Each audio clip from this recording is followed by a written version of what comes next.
Nah sekarang ada beberapa buku saya tengok yang sudah antum tulis. Apa saja judulnya? Buku-bukunya Ustaz, saya nulis buku pertama itu ketika di Galia. Judulnya Untuk Kalian Yang Rindu Perubahan. Perubahan. Isinya apa tuh kira-kira? Itu kalau diringkas intinya adalah kegelisahan. Kegelisahan. Ya. Anak muda Ya. plus kegelisahan itu adalah kombinasi dua hal yang sangat penting buat perubahan, Ustaz. Iya. Anak muda tapi tidak gelisah nggak akan jadi anak muda luar biasa. Orang gelisah tapi dia sudah terlalu tua, khawatirnya dia nggak akan bisa mengubah banyak hal. Iya. Jadi target di situ apa? Nah, anak muda itu diajak untuk gelisah memikirkan umat, Ya. memikirkan tentang dirinya akan jadi apa, Ya. dia akan bisa berbuat apa buat umatnya, buat negaranya. Nah, kalau anak muda sudah punya kegelisahan tentang umatnya, dia akan mampu menjadi, kalau bukunya kan Kalian Yang Rindu Perubahan, nggak cuma rindu perubahan, tapi pelaku perubahan. Oke. Ya, tapi saya juga melampaikan nanya ke Ustaz Sufyan. Nah, betul. Ini buat apa, Ustaz? Buat video Ini apa namanya? Saya di Komisi 5. Komisi 5 ini saya termasuk memperhatikan permasalahan budaya dan pariwisata. Saya di Bapemperda. Ya. Nah, jadi istilahnya antum ini harus menjadi contoh bagi generasi dari Riau ini untuk membangun kegelisahan untuk menentukan jati dirinya ke depan. Karena budaya hari ini depan kau bukan sekedar untuk dipelajari, tapi udah masuk PAD. Ya kayak Korea, ya, betul, dia menjual budayanya. Jadi kita udah mengarahkan dari dinas pariwisata di Riau ini. Saya terutama saya ingin merubah bagaimana ini juga mendapat income. Budaya itu bisa dijual, ya, dalam bentuk yang fisik non fisik, ya. Karena juga untuk hari ini ya, jangan sampai kita dijajah dari sisi budaya, tapi kan dia bisa menjual. Itu maksud saya gitu. Jadi ada wisata halal, ya, ada kuliner dan semuanya itu karena hasil survei ternyata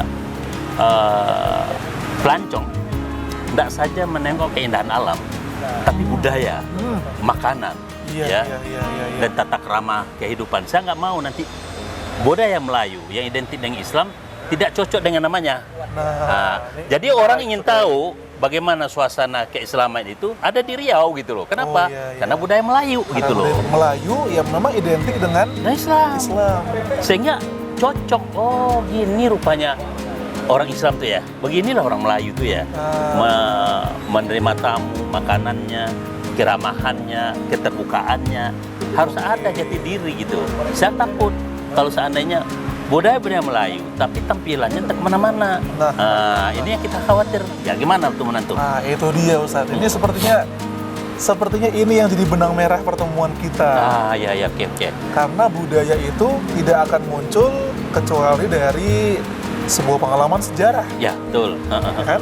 Budaya adalah identitas. Ya, oke. Dan identitas orang itu sangat ditentukan dari masa lalunya. Betul. Ya. Orang tanpa masa lalu tidak punya identitas. Orang tidak punya identitas, nggak punya budaya. Nah, itu jadi khawatir kan. Maka benang merahnya tuh sangat kental. Betul. Dan seorang ulama, Syekh Sukordawi kan beliau bilang, At-tarikh dzakiratul ummah. Sejarah adalah ingatan umat. Sejarah mencipta ingatan mencipta budaya. Masya Allah. Nah, maka teman-teman Riau di sini, siapapun, Riau, Sumatera secara umum, Jawa, Sunda, kita hanya akan bisa menjadi bangsa yang besar kalau kita punya budaya yang memang kita sendiri, original kita punya. Dan kita nggak akan bisa respect sama budaya kita sendiri kalau kita nggak tahu akar sejarahnya. Oke. Nah, itu yang jadi kemudian fokus saya, Ustaz. Kenapa sih anak-anak muda itu ngerasa boring belajar sejarah? Nah, itu dia. Ya. Karena sejarah bagi anak muda kayak teman-teman seusia saya, emang delivery-nya tuh seringkali bosen.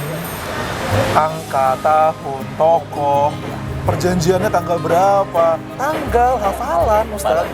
Padahal substansi bukan sana. Substansi dari sejarah itu adalah value.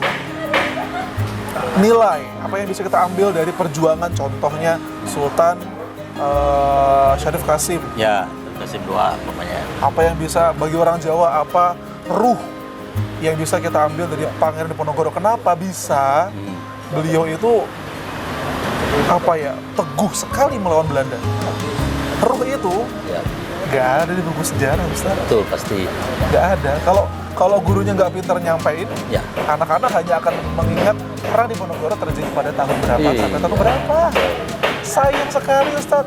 Orang butuh kenal Diponegoro secara personality, attitude beliau, karakter beliau, bahwa Jawa itu seperti itu, pride-nya seperti itu Jawa. Melayu apalagi, Riau ini homeland of Melayu. Asal muasal bahasa Indonesia dari sini. Ya, nah itulah dia. Bahasa yang Melayu, egaliter. Egaliter, ya. Kenapa dipilih oleh Bung Karno? Kenapa dipakai Bung? Karena Bung egaliter. Kenapa bahasa Melayu? Karena bahasa ini bahasa egaliter, bahasa yang bersamaan. Gitu. Bahasa Nusantara itu sendiri bentangannya sampai Filipina kan? Iya. Ya. Menariknya, Ustadz, bahasan semantap ini itu jarang delivery-nya disampaikan di dalam sejarah. Anak-anak hanya tahu nama-nama yang hanya ngebuat boring, diujikan dalam sebuah ujian yang ada ABCD-nya, esainya tanpa digali apa value yang perlu kita ambil dari. Berarti dari sini bisa saya tarik juga sebuah kesimpulan, kalau kita tidak mengerti akar sejarah,